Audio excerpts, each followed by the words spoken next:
Doctor Charles స్టాన్లీతో in touch ప్రపంచవ్యాప్తంగా సువార్తను పంచుకుంటుంది.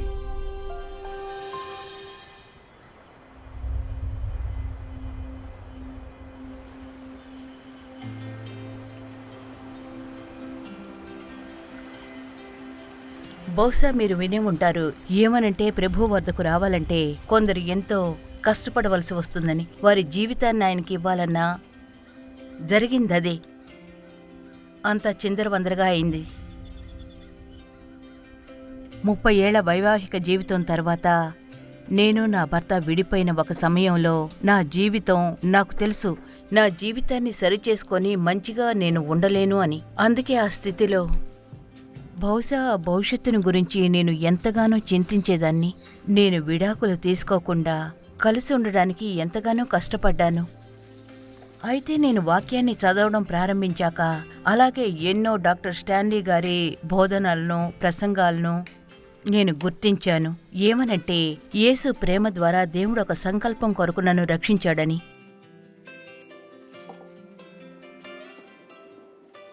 ఇతరుల జీవితాల్లోని కష్ట సమయంలో వారికి పరిచర్య చేసే అవకాశం నాకు కలిగింది.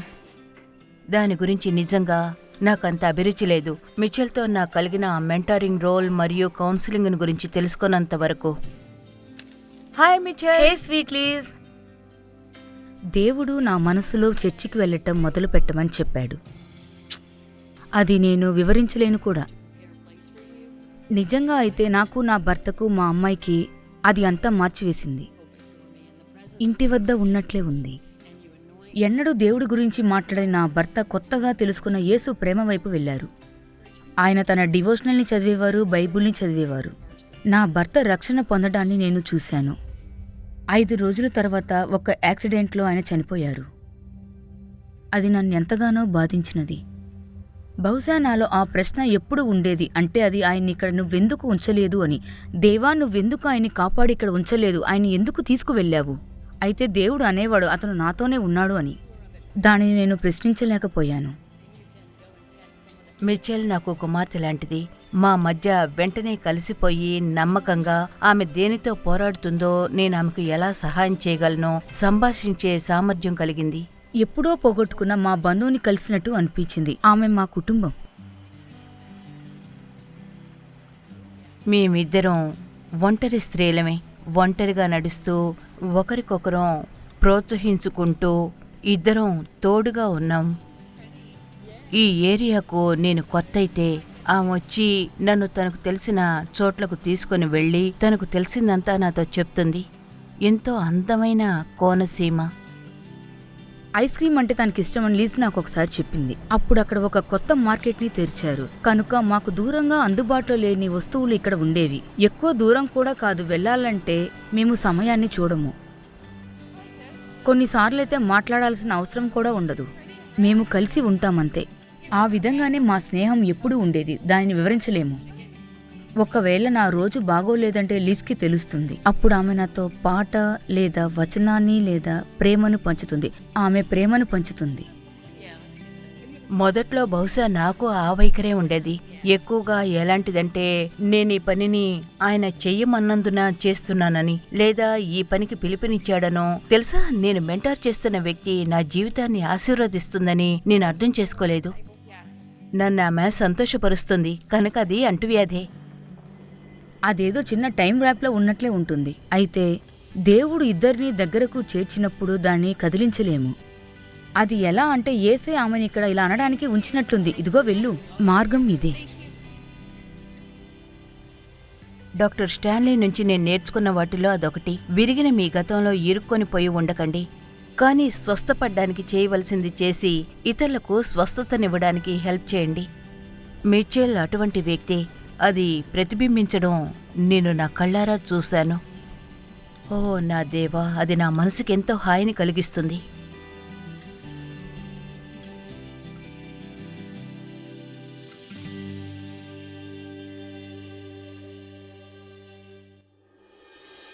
ఈనాటి ఇన్ టచ్లో ఒక బలమైన కుటుంబం. దేవుడు ఒక కుటుంబాన్ని సృష్టించాడు. అయినా పర్ఫెక్ట్ కుటుంబాలు లేనేలేవు. అసలైతే మీరుగాని వచనాల్లో చూస్తే వెంటనే తెలుసుకుంటారు, ఆదాము హవ్వలకు వారి కుటుంబంలో ఎంతో క్లిష్ట సమయం రావడం, వారి మధ్య జగడమే కాదు వచ్చింది. ఆమె ఆదాముతో అన్నప్పుడు మీకు గుర్తుందా? నువ్వు కొంచెం తినొచ్చును కదా. ఆమె తినమన్నదని అతను దేవునితో చెప్పాడు. ఒకలా ఆమె చెప్పింది అదేనని అతను అన్నాడు. తర్వాత అవును, వారికిద్దరు కుమారులు కలిగారు. వారిలో ఒకరు మరొకడిని చంపాడు. ఏలీ కుమారులు, యాజకుడు, అతనిద్దరు కుమారులు. బైబిల్ చెప్తుంది చెడ్డవారని. అబ్రహాము శారేని పెళ్లి చేసుకున్నాడు. వాళ్ళిద్దరూ ఎంతో సంతోషంగా ఉంటారు. తర్వాత సీన్లోకి హాగర్ వస్తుంది. వాళ్ళ మధ్య పోట్లాట వస్తుంది. తర్వాత మీరు ముందుకు సాగి వచనాలన్నింటినీ చూడండి. అయితే మనం దావీదుని చూద్దాం. చెప్పాలంటే ఇశ్రాయేలు రాజులందరిలోనూ అతడే సుప్రీం. అబద్ధాలు, హత్యలు, రేపులు, ఎదురు తిరగడం అన్నీ అతని ఫ్యామిలీలో ఉన్నాయి. ఇదొక అద్భుతమైన కుటుంబం. అతను ఒక అద్భుతమైన రాజు. అయినా వారి కుటుంబం పూర్తిగా విఫలమైనది. కనుక మీరు మీ కుటుంబాన్ని గురించి ఆలోచించినప్పుడు ఇలా ఆలోచిస్తున్నారు, మేము అంత బాగా ఉండడం లేదు. మీరు కేవలం దీన్ని గుర్తుంచుకోండి. మీరు బెటర్గా అవ్వలేనందున మీ కుటుంబం మంచిగా లేదు అని కాదు దాని అర్థం. వేరుగా చెప్పాలంటే జరుగుతున్న దానిని మీరు మెరుగుపరచగలరు ఒకవేళ దాని మీద పనిచేస్తే. ఈ రోజుల్లో ఒక బలమైన కుటుంబం ఉండడం అంటే కష్టమే. అయినా నేను ఈ సందేశంలో దానిని గురించే మాట్లాడాలనుకుంటున్నాను. మనకు బలమైన దృఢమైన కుటుంబాలు ఉండాలంటాడు. దానికి ఇదే సాక్ష్యం. మీరు ద్వితీయోపదేశ కాండం 6వ అధ్యాయాన్ని ఒకసారి చూడండి. మనం కొన్ని వచనాలను చూద్దాం. అవి నిజంగా దేవునికి తన కుటుంబాలు బలంగా ఉండాలని ఎంతో ఆసక్తి ఉందనడానికి సాక్ష్యం చూపుతాయి ఖచ్చితంగా. మీరు ఇందులోని 6వ అధ్యాయాన్ని చూడండి. 3వ వచనంతో మొదలు పెడతాను కొంచెం టైం మిగల్చడానికి. వచనం ఏం చెప్తుందో గమనించండి. ద్వితీయోపదేశ కాండం 6:3-9. కాబట్టి ఇశ్రాయేలు, నీ పితరుల దేవుడైన యెహోవా నీతో చెప్పిన ప్రకారము పాలు తేనెలు ప్రవహించు దేశములో మేలు కలిగి బహుగా అభివృద్ధి నొందునట్లు నీవు వాటిని విని అనుసరించి నడుచుకొనవలెను. తర్వాత ఇలా అంటాడు, ఇశ్రాయేలు వినుము, మన దేవుడైన యెహోవా అద్వితీయుడగు యెహోవా. నీ పూర్ణ హృదయముతోనూ నీ పూర్ణ ఆత్మతోనూ నీ పూర్ణ శక్తితోనూ నీ దేవుడైన యెహోవాను ప్రేమింపవలెను. నేడు నేను ఆజ్ఞాపించు ఈ మాటలు నీ హృదయంలో ఉండవలెను. ఆ తర్వాత కుటుంబాన్ని గురించి ఆయన చెప్పేదానికి ఒక ప్రమాణం ఏంటంటే బలమైన కుటుంబాలను కోరుకుంటాడని ఆయన వారితో చెప్తున్నాడు. ముందుగా పితరులతో మాట్లాడుతూ, నీవు నీ కుమారులకు వాటిని అభ్యసింపజేసి నీ ఇంట కూర్చుండునప్పుడును త్రోవను నడుచునప్పుడును పండుకొనున్నప్పుడును లేచునప్పుడును వాటిని గూర్చి మాటలాడవలెను. అంటే తన పిల్లలకు దేవుని వాక్యమును బోధించుట అతని కుటుంబానికి సూచనగా వాటిని నీ చేతికి కట్టుకొనవలెను. అవి నీ కన్నుల నడుమ బాసికము వలె ఉండవలెను. నీ ఇంటి ద్వారబంధముల మీదను నీ గౌనుల మీదను వాటిని వ్రాయవలెను.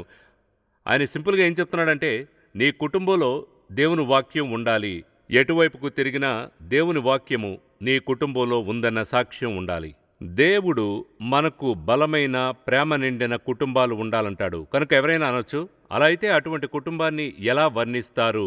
నేనైతే సింపుల్గా ఇలా అంటాను, బలమైన కుటుంబం అంటే అర్థం ఆ కుటుంబంలోని సభ్యులకు ఒకరి పట్ల మరొకరికి ప్రేమ భక్తి ఉంటాయని. ఒకరి పట్ల మరొకరికి ప్రేమ అభిమానం, వేరే దానికి బదులుగా ఏదీ లేదు. కేవలం ప్రేమ మరియు భక్తి ఒకరి పట్ల మరొకరికి. అదే ఒక బలమైన కుటుంబానికి ఖచ్చితమైన అర్థం. అదేదో అలా జరిగిపోదు, దానికి పనిచేయాలి. బహుశా చాలామందికి బలమైన కుటుంబాలు ఉండకపోవడానికి కారణం తండ్రి లేక తల్లి లేదా వారిలో ఎవరో ఒకరు. వాళ్ళు వారి కుటుంబానికి కావలసినంత బలాన్ని చేకూర్చడానికి సిద్ధంగా ఉండరు. కనుక ఈ సందేశం యొక్క సంకల్పం ఇదే, ఒక బలమైన కుటుంబం యొక్క గుణాలను మీరు చెప్పడం. దాని అర్థం మీరు వీటిలోని ప్రతి ఒక్క దానిని చేయాలని కాదు. అయితే దాని అర్థం ఇదే, బలమైన కుటుంబాల యొక్క గుణాలు ఇవే. కనుక మీరు ఈ సందేశాన్ని జాగ్రత్తగా వినాలి. మీరు మీ ఇంటిని గురించి ఆలోచించండి. మీరు ఎలా ఇంప్రూవ్ చేయగలరో, దాన్ని ఎలా దృఢంగా చేయగలరో, అవసరమైన చోట ఎన్నడూ వదిలేయకండి. మీరు మీ కుటుంబంలో బలంగా ఉండాలి. ఏం జరిగినా గతంలో మీరు వదిలివేయకండి. దేవుడు మిమ్మల్ని అక్కడ ఒక కారణానికై ఉంచాడు. మీరు ఆయన్ని గాని జాగ్రత్తగా వింటే మిమ్మల్ని బలమైన ప్రభావముగా చేస్తాడు. మీ పిల్లలు సరైన ప్రభావంతో పెరుగుతారు. అలాగే సాక్ష్యముతోనూ. మీరు వారికి ఇచ్చినది వాళ్ళు తమ పిల్లలకు ఇస్తారు. అది మీకు అద్భుతమైన కుటుంబాన్ని ఇవ్వగలుగుతుంది. కనుక మనం మొదటి దాంతో మొదలు పెడదాం. అదేంటంటే, ఇప్పుడు ముందుగా నేను ఈ మాటను చెప్తాను. నేను ఈ మొదటి దాన్ని చెప్పినప్పుడు మీరు ఇలా అంటారు, చూడండి అది నన్ను లెక్కల నుంచి తీసేయండి. లేదు లేదు లేదు, ఎందుకంటే వారి కుటుంబాలు విభజించబడి విడిపోయి మిశ్రితమైన భాగానికే వస్తున్నాను. కనుక మొదటి నుంచి చెప్పేది జాగ్రత్తగా వినండి. ముందుగా దైవికమైన పేరెంట్స్. మీకు బలమైన కుటుంబం కావాలా? అయితే మీకు బలమైన తల్లి మరియు తండ్రి కావాలి. దేవుణ్ణి ప్రేమించి ఆయనకు అంకితమైన వారు. బలమైన కుటుంబంలో అత్యంత శక్తివంతమైన విషయాల్లో అదే మొదటిది. రెండవది, బలమైన కుటుంబాన్ని పొందడం గురించిన అత్యంత ముఖ్యమైన విషయాల్లో ఒకటేంటంటే పేరెంట్స్ అనుగుణ్యంగా ఉండడం. అంటే మీరేవైనా చెప్పింది చేయండి, ఎందుకంటే పిల్లలు అలాగే చేస్తారు. పిల్లల మీద పేరెంట్స్ ప్రభావం ఉంటుంది. మీరు చెప్పేది వాళ్ళు వింటారు, అయితే మీరు చేసేదే వాళ్ళు చేస్తారు. పిల్లలు దానిని జాగ్రత్తగా గమనిస్తారు. మీకు గాని కన్సిస్టెన్సీ కావాలంటే మీరేం చేస్తామని చెప్తారో దాన్ని మీరు చేయాలి. అది చాలా ముఖ్యం. తర్వాత అవును, మీరు మంచిగా వినేవారుగా ఉండాలి. అందరూ వారు చెప్పేది వినాలనుకుంటారు, పిల్లలు కూడా వాళ్ళు చెప్పేది వినాలంటారు. మీరు గాని ఒక బిడ్డను పక్కకు తీసేసి వారి నుంచి మీరు విడిగా ఉండాలంటే, అతడు చిన్నపిల్లాడైనా, అమ్మాయి అయినా, లేక టీనేజర్ అయినా వినలేనంత బిజీగా ఉంటే, ఒక కుటుంబంలో వినడం అనేది ఎంతో ముఖ్యమైన పని. ఎప్పుడూ ఎదుటివారు చెప్పేదానిలో మీకు ఆసక్తి లేకపోవచ్చును. అయితే దీన్ని గుర్తుంచుకోండి, వాళ్ళు మీకు వారి తల్లి, తండ్రిగా గౌరవాన్నిస్తారు. వాళ్ళకంటే మీరు తెలివైన వారు అనుకుంటారు. కనుక వాళ్ళు చెప్పేది మీరు వినాలని అనుకుంటారు, ఎందుకంటే వారికి మీరు సహాయం చేయగలరని. అందరూ వారు చెప్పేది వినాలనుకుంటారు. మీరు జాబ్ చేసే చోట, మీ ఫ్యామిలీలో, మీ ఫ్రెండ్స్ మీరు చెప్పేది వినాలనుకుంటారు. అదెంతో ముఖ్యమైనట్లు ఫీల్ అవుతారు. ఎవరైనా ఏదైనా వినకపోతే వారి నోరును మూసేసినట్లే. నిజంగా ఈ స్టేట్మెంట్ చేయడం, నీ మాటలు వినేంత విలువైనవి కావు, నువ్వు ముఖ్యమైన వాడివి కాదు, అందుకే వినను, అలా మీ కుటుంబంలో ఎప్పుడూ జరగకుండా చూసుకోండి. తర్వాత అవును, తిరస్కరించకుండా వారిని క్రమశిక్షణలో పెట్టండి. ఇది ఎంతో ఎంతో ముఖ్యమైన పాయింట్. సింపుల్గా ఇలా చెప్తుంది, పిల్లల మీద కోపంగా ఉన్నప్పుడు క్రమశిక్షణలో పెట్టకండి. వాళ్ళు చేసిన ఏ పనికో మీకు కోపంగా ఉంటే దాన్ని జయించండి. కదలండి, అంటే దూరంగా వెళ్ళండి. కోపం తగ్గే వరకు ఏదైనా చేయండి. దాని గురించిన ఫీలింగ్స్ని దేవుడు సెటిల్ చేస్తాడు. అప్పుడు వారి వద్దకొచ్చి క్రమశిక్షణలో పెట్టండి. కోపంతో గాని మీ పిల్లల్ని క్రమశిక్షణలో పెడితే బహుశా వారిని గాయపరుస్తున్నారు. రెండవది, మీ వైఖరి చేత వాళ్ళు ఫీల్ అవుతారు. వాళ్ళు మీ తిరస్కారాన్ని ఫీల్ అవుతారు. వాళ్లకు తిరస్కార భావం రాకుండా చూసుకోండి. మీరు ఆ పనిని ఒక కారణానికై చేస్తున్నారని చెప్పండి. కనుక ఒక పాలసీగా నేనది మా పిల్లల చిన్నప్పుడే చేసుకున్నాను. వాళ్లకు ముందుగా నేనేం చేయబోతున్నానో వివరించడానికి ముందు ఎన్నడూ క్రమశిక్షణలో పెట్టను అని. డిసిప్లిన్లో నేనెన్నడూ మా పిల్లల్ని చేత్తో ముట్టుకోను. మీరు మీ పిల్లల్ని చేత్తో చెంపదెబ్బ కొడితే అది ముఖం మీదైనా వేరే ఏ చోటైనా దానిని గురించి ఏదో ఉంటుంది. అది తిరస్కారానికి మారుస్తుంది. దానిని గురించి ఏదో సైకలాజికల్గా ఎంతో నాశనకరమైనదిగా ఉంటుంది. తర్వాత అవును, కలిసి బైబిల్ని చదవడం ఆశ్చర్యంగా ఉంటుంది. తెలుసుకుంటే ఎంతమంది క్రైస్తవ గృహాల్లో మనం చెప్పవచ్చును, అందరూ పేరెంట్స్ మరియు పిల్లలు కలిసి బైబిల్ చదువుతారు అంటే. బ్రతికున్న ఏ తండ్రి బిజీగా లేకుండా ఉండడు. అలాగే బిజీగా లేని ఒక్క తల్లి ఉండదు. మిమ్మల్ని మీరు బిజీ చేసుకోవచ్చును. అయితే మీరు అస్సలు ఏం చేయకుండా ఒక యంగ్ చైల్డ్కి మీరు ఇంతకంటే ముఖ్యమైనది చేయగలరు. వినండి, బైబిల్ని వారి ముందుంచి దేవుని వాక్యం పట్ల ఆకర్షింపజేసి మాట్లాడి, ఇంకా వినండి, వారితో కలిసి చదవడం కంటే కుటుంబం అంతా కలిసి చదవడం చాలా ముఖ్యం. ప్రతి ఒక్కరోజు కుటుంబం అంతటితో కలిసి చదవకపోవచ్చును, అయితే కనీసం వారంలో ఒక్కరోజు చదవగలరుగా. అయితే వారు రోజు బైబిల్ చదవడం నేర్చుకోవడానికి సహాయం చెయ్యండి. మీరు దేవుని వాక్యంలోనికి మీ పిల్లల్ని తీసుకురావడానికి ఏమైనా చేయగలరు. చెప్పేది వినండి. అప్పుడు సమస్యలు, గుండెపోటు, కన్నీళ్లు రాకుండా చేసుకోగలరు. ఎందుకంటే దేవుని వాక్యాన్ని చదువుతుండగా మీరు చెప్పేదానికి దేవుడు ఏం చెప్తున్నాడో పోల్చి చూస్తారు. అప్పుడు అందులో అధికారం ఉంటుంది. నేను ఒక విషయం చెప్తాను, ఇది మీ జీవితానికి మీ గైడ్ బుక్, ఇది వారి జీవితానికి వారి గైడ్ బుక్. మీరే మనసు లోపల దానిని ఉంచగలరు. దీన్ని చూడండి, జ్ఞానమును, దేవుని వాక్యము చేత వారి జీవితాన్ని నడిపించే జ్ఞానాన్ని నేను మిమ్మల్ని అడిగితే మీరు మీ పిల్లలు దేవుని వాక్యాన్ని చదివి దాని చేత నడిపించబడాలని అనుకుంటారా? అవును, మీరే ఆ నమూనా. మీరు వారికి బోధించిన దాంతోనే వాళ్ళు చూస్తారు. కలిసి దేవుని వాక్యాన్ని చదవడం. ఈ పుస్తకం ఎంత ముఖ్యమైందో నేను మీకు చెప్పలేను. ఇది జీవితానికి గైడ్ బుక్. మనకున్న సమస్యలు మనకు ఉండవచ్చును. మనం ఈ దేశంలో ఉన్న గందరగోళంలో ఉండము. ఒకవేళ నాయకత్వంలో ఉన్నవారు మరియు ప్రజలు వాళ్ళు టౌన్స్లో ఉన్నా, లేదంటే సిటీలో ఉన్నా, లేదంటే ఒక స్టేట్లో ఉన్నా సరే, మనం ఉన్న చోట ఉండము. ఒకవేళ దేవుని వాక్యపు సిద్ధాంతాలతో మనపై అధికారం చేసేవాళ్ళు గాని జీవిస్తే అది ఒక కుటుంబమే కాదు, జీవితంలోని ఏ చోటైనా సరే అది నిజం. కాబట్టి కలిసికట్టుగా ఉండాలి. కనుక మీరు వారిని ప్రైవేట్ డివోషన్స్ కొరకు ప్రోత్సహించాలి. కేవలం మీ అందరూ కలిసి చదివేదే కాదు, కానీ వాళ్ళు స్వయంగా దాన్ని చదివే అలవాటు చేసుకోవాలి. చేసుకుని అనాలి, మీరు చదివినదేదైనా మీకు అర్థం కాకుంటే వచ్చి నన్ను అడగండి, అర్థం చేసుకోవడానికి సహాయం చేస్తాను. చేయకుంటే మనం జవాబును తెలుసుకుందాం, వాళ్ళని అలా వదిలేయకండి. తర్వాత అవును, ఒక గైడ్లా వారి జీవితంలో బిబ్లికల్ బాధ్యతలను నిర్మించండి. ఇప్పుడు దాని అర్థం మీరు దేనిని నమ్ముతున్నారో మీరు తెలుసుకోవాలి. మీరు ఒకవేళ అవసరమైతే వాక్యంతో నిల్చోగలగాలి. వాళ్ళు ఒకరి పట్ల మరొకరు ఎలా ప్రవర్తించాలన్న బాధ్యత వారికి ఉండేలా చెయ్యాలి. ఇతరులను ప్రేమించడం, క్షమాపణ గురించిన బాధ్యతలు పలానావన్నీ. మీకు గాని ఆ బాధ్యత ఉంటే వారికి ప్రదర్శన ద్వారా బోధించండి. మీకు గాని ఆ బాధ్యతలు లేకుంటే మీరేం చెప్పినా సరే అది పనిచేయదు. మీరు చేసినదే వాళ్ళు చేస్తారు. ఖచ్చితంగా మీరు చెప్పినదే కానక్కర్లేదు. కనుక ఇది అన్నిటికంటే పెద్ద విషయం. ఎప్పుడూ నిజాయితీగా ఉండండి. జాగ్రత్తగా వినండి. మీ పిల్లలతో ఎప్పుడూ నిజాయితీగా ఉండండి ప్రతి విషయంలోనూ. ఇప్పుడు ఉదాహరణకు జాగ్రత్తగా వినండి. అనుకుందాం, మీరొక కుమార్తె, మీ తండ్రిని దేని గురించో అడుగుతారు. ఆయన నిజాయితీగా ఉండరు, ఆయన మీకు నిజం చెప్పలేదు. అలా ఆయన 2-3 సార్లు చేశారు. ఈ చిన్న అమ్మాయి పెరిగి పెద్దయ్యాక భర్తను వెతుకుతున్నప్పుడు ఈ యవనస్తుడు లేదా వేరే అతను, అది ఎవరైనా సరే, మీకు తెలుసా ఆ అమ్మాయి మనసులో ఇప్పటికీ ఏముంటుందో? పురుషులను నమ్మలేము. మీరంటారు అది నిజం కాదు, అది ఖచ్చితంగా నిజం.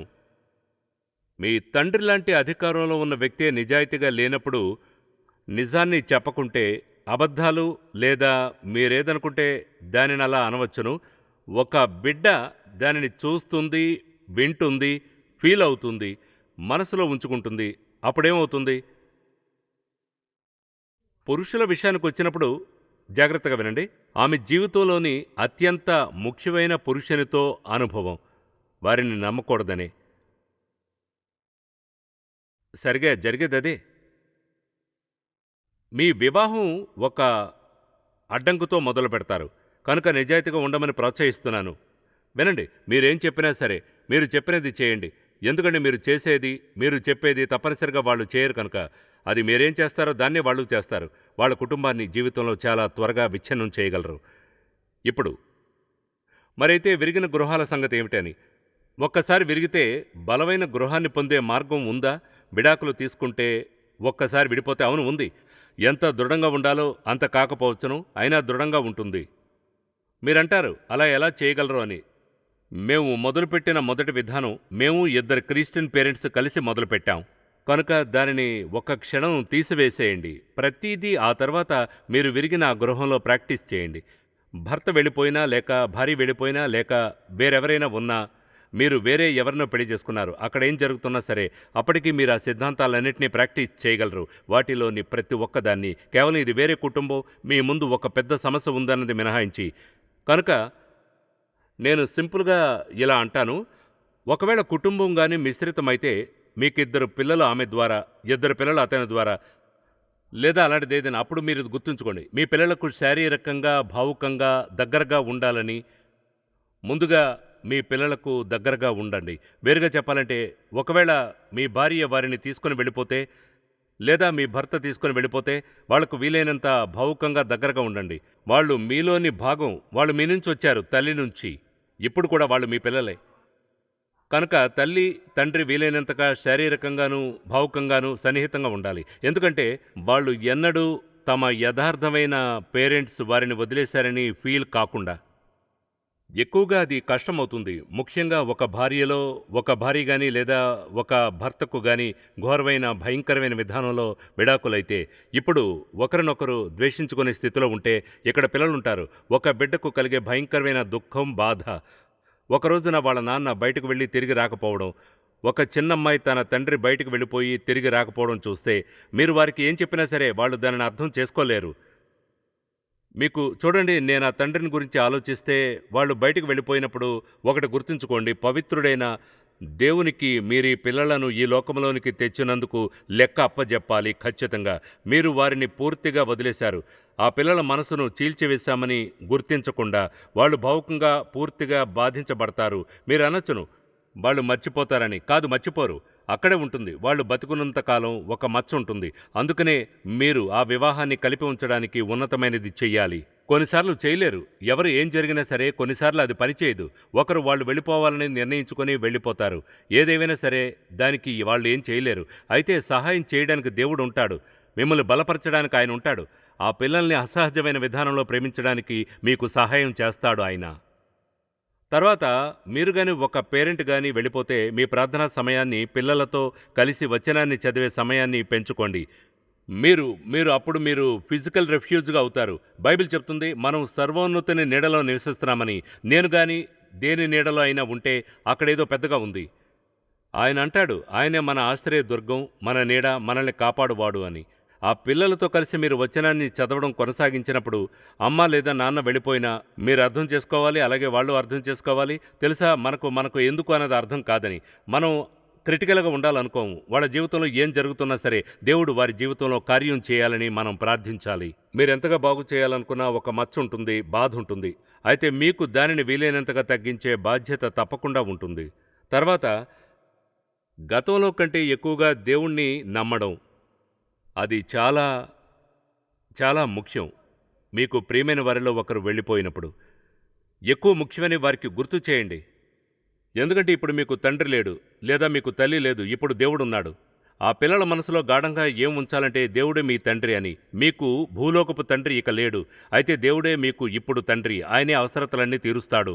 మీకు ఏ అవసరత వచ్చినా ఆయన తీరుస్తాడు. నాకు తెలుసు నా తల్లి యొక్క నా జీవితంలో తండ్రి లేని ఆ సంవత్సరాలన్నీ నా తల్లి నాకు గుర్తు చేస్తూ ఉండేది. ఏమనంటే ఇప్పుడు మన పరలోకపు తండ్రి నాకు తండ్రి అని. కనుక మనం ఏదో ఒక విధంగా అన్నీ చేయగలుగుతాము. సమయాలు ఎంతో కష్టంగా మారినా సరే ఆమె ఎప్పుడూ నన్ను ప్రోత్సహించేది. మీ పిల్లలకు మీరు చేయగలిగిన ఆసక్తికరమైన విషయాలు ఒకటేంటంటే దేవుడు మీ మనసులో ఉంచిన ఒక వచనాన్ని ప్రతి ఉదయం వారికి చెప్పండి. ఆయన్ని అడగండి, చెప్పండి ఈ ఉదయం స్కూలుకి వెళ్లే ముందు దీన్ని చదువని. మీరు గాని వారికి ఒక బైబిల్ని ఇస్తే, వారి వద్ద గనక బైబిల్ ఉంటే అప్పుడు దేవునితో వారి వ్యక్తిగత సంబంధం యొక్క ముఖ్యత్వాన్ని బోధించే మరియు అలాగే జీవితంలో ఏం జరిగినా సరే తప్పకుండా విజేతలవుతారని, మనం తప్పక దాన్ని జయిస్తామని చెప్పే అద్భుతమైన అవకాశం ఇది.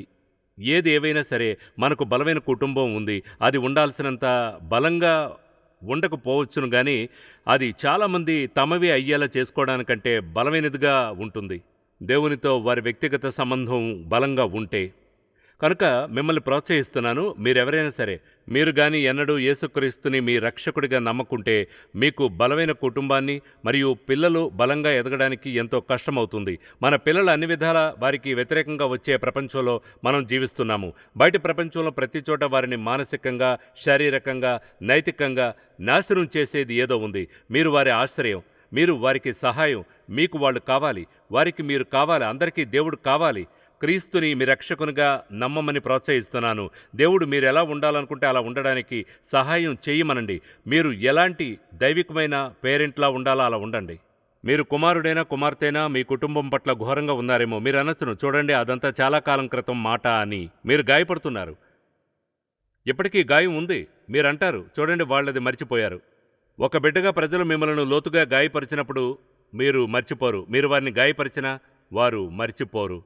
కనుక మీ ఫ్యామిలీలో ఉన్న ఏ సమస్యనైనా సరే సెటిల్ చేసుకోమని ప్రోత్సహిస్తున్నాను. విషయాలను సరిచేసుకోండి. మీ తండ్రిని, తల్లిని ఉన్నతంగా గౌరవించడానికి ప్రయత్నించండి. నేను ఈరోజు మీకు చెప్తున్నాను, మనందరికీ మన పిల్లల పట్ల బాధ్యతలు ఉంటాయి. ఒకరి పట్ల ఒకరికి బాధ్యతలుంటాయి. ఒకరినొకరు ప్రేమించుకోవడం, వీలైనంతగా ఏ విధంగా అయినా సహాయం చేసుకోవడం, ఒక క్రైస్తవుడిగా ఉండడం గురించి అంతా అదే. ఈరోజు మీరు పొందిన నోట్స్ని తీసుకోమని ప్రోత్సహిస్తున్నాను. మీరు దాన్ని షెల్ఫ్లో ఎక్కడైనా పెట్టుకుంటే సారీ ఫీల్ అవుతారు. మీరేం చేయాలంటే ఆ నోట్స్ని మళ్ళీ చూడాలి, మళ్ళీ వాటిని చదవాలి. ఇంకా నేనేదైనా గుర్తుపెట్టుకోవాలనుకుంటే సహజంగా నాకు గుర్తుంచుకోవడం కష్టం అవుతుంది. కనుక దాని లిస్ట్ని రాసుకొని రోజు ఎదురుగా కనిపించేలా ఒక చోట పెట్టుకుంటాను. నేను దాన్ని చదువుతాను, మళ్ళీ చదువుతాను. చాలా కాలం క్రితం నేను తెలుసుకున్నది ఇదే. నేను గుర్తుంచుకోవాల్సిన విషయం ఏదైనా ఉంటే అక్కడ ఉంటుంది.